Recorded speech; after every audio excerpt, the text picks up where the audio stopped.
Татвар та бид. Татвар та бид. Санаа сайт түмний хэм буйнаар сан хөмргийн даллаг зогсоосон сайн үдс бүтээлийнхээ шинээр сайхан ирээдүйн гараг хөтлөсэй.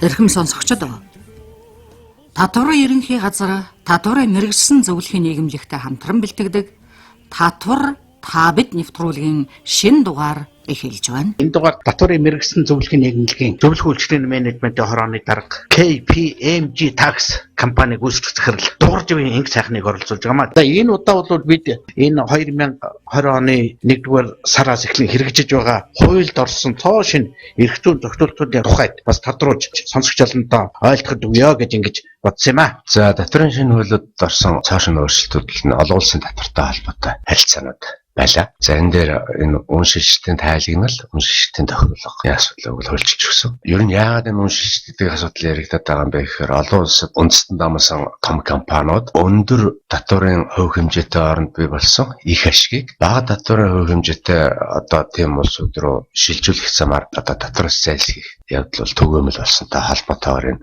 үн шилжилтийн ойлголт бүртгэл гэм хийгдэх бас. За энэ үн шилжилтийн бүртгэл бол юу гэхээр ерөөс харилцан хамааралтай этгээдүүдийн хооронд хийгдэж байгаа ажил үйлгээ харилцан хамааралгүй нөхдүүдийн хооронд хийгдэж байгаа ажил үйлчилгээний одоо нэгжийн үнэтэй ойролцоо байгаа мó эсвэл одоо өөр юм байх юм гэдэг юмд л хяналттай авах зорилготой. Энэтэй холбоотойгоор нь дөрвөн төрлийн үн шилжилтийн тайлан гаргадаг болж байгаа.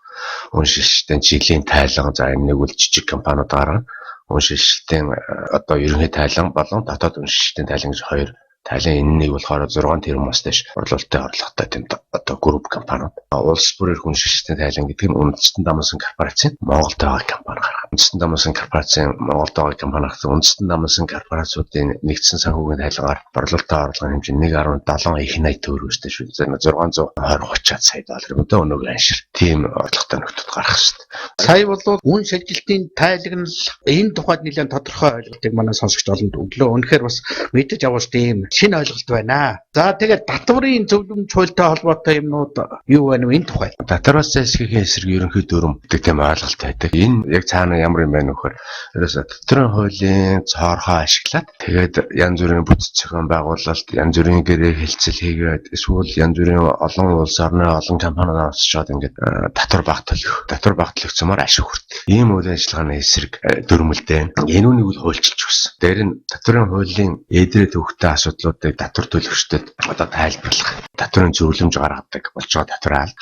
Энэ зөвлөмж бол одоо бас дэлхийн олон хооронд хэрэгжиж байгаа. Татварын албаны давуу эрхийн зарчим гэдэг том ялчнаар орчсон. Энэ юу гэхээр одоо бол татвар өөрөө төлөхгүй байгаа татвар төлөгчийг өөрөөс хамаарах бүх арга хэмжээг аваад ингээд бархаа байх юм бол шүүхтөгчж. За энэ 2020 оны 1 сарын 1-ний өдрөөс хойш энэ бол одоо болсон. Татварын алба шүүхэн шийдвэргүйгээр татварын өрөөг өөрөө барагдуулдаг, өртөө татвар төлөгчдийн хөрөнгөнд алддаг ийм хэрэгтэй болсон. Тэгээд дээр нь татвараас зайлсхийх, ногдуулсан татварыг төлөхгүй байх зорилгоор ер нь бүр санаатайгаар гэсэн үг шүү дээ.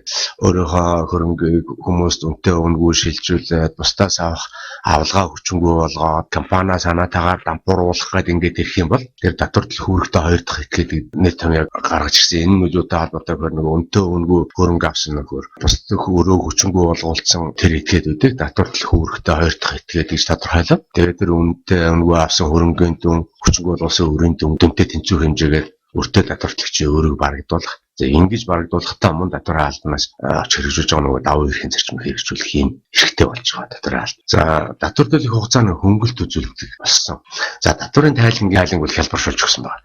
Одоо ч юм бол ерөөсө том жижиггүй бүгдээрээ жилд 4 удаа тайлан гаргадаг. Нэг одоо жижиг татвар төлөгчнөр бол жилд ганцхан удаа тайлан гаргаж. 6 тэрбумаас дээш борлуулалттай орлоготой том компаниуд бол хөөчнөр 4 удаа тайлан гаргана.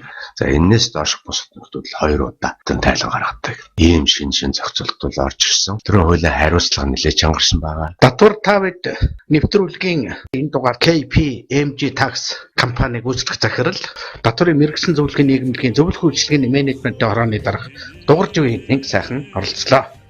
Татварын ерөнхий газар татварын мэргэжсэн зөвлөхийн нийгэмлэгтэй хамтран бэлтгэдэг Татвар та бид нэвтрүүлгийн шинэ дугаарыг сонсголоо. Эрхэм үлсийн төлөө болохоор бидний эрх хэлсэн ажид минь буян юм аа